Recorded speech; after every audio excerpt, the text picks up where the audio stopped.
I'm then picked up by my uncle and aunt for further rehabilitation at their house for the week. This takes the pressure off my girlfriend. She's back at work. She's warmly welcomed to come and stay, as well as being fed and watered. Now, my aunt has done her research, and as I enter the house, I have a greeny red smoothie thrust at me, a banana, beetroot and cucumber concoction. Steak and chips is more my style, and I wonder what the week will provide. I'm more than pleasantly surprised by the dishes that are presented each day. Not what I'd normally go for, but all apparently with the nutrients, grains and pulses proven to lower PSA. She explains the research shows these foods are good at preventing Carmen. I quickly think of closing the door after the horse has bolted, and then reprimand myself for being unkind. Again, how you approach matters are in your control. My aunt hasn't just let me stay, but has gone to the trouble of providing me with the best care she could. I love her very much. On the Tuesday night, I'm able to take my first proper shower.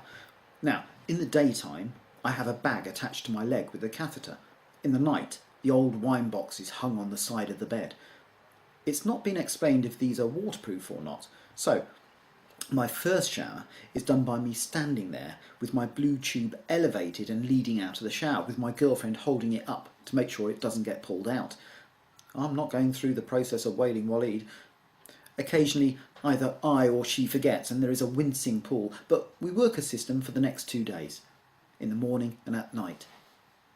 It's on this second day that we figure out if the tube is detachable from the bag or box, it doesn't need to be attached in the shower. Much easier. So now I stand in the shower as the bagless tube dangles between my knees. I begin to chuckle, a sign one of those thoughts are going through my head. What now? I hear from a resigned girlfriend who is used to this by now. I then turn into Elvis, swinging the tube from side to side. It's 1 for the money, 2 for the show. Oh, God help us, she says, shaking her head. I don't pause. You can do anything, but don't step on my big blue tool. Thank you, Elvis has left the building. I'm then reminded of the consequences of the blue tube leaving my body.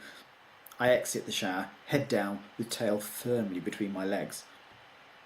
On another morning, my girlfriend woke up to me giggling. I said I was going to write a book about Mickey and his big blue willy. It would feature all my adventures I could get up to, such as Mrs. Higgins' cat is stuck up a tree and he helps by using his willy as a lasso.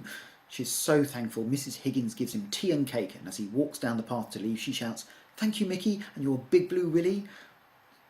I thought I'd be suffocated with her pillow there and then. So, now we get to the post-op stage.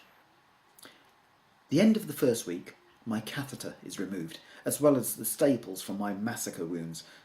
My uncle takes me to the hospital and waits while I go in.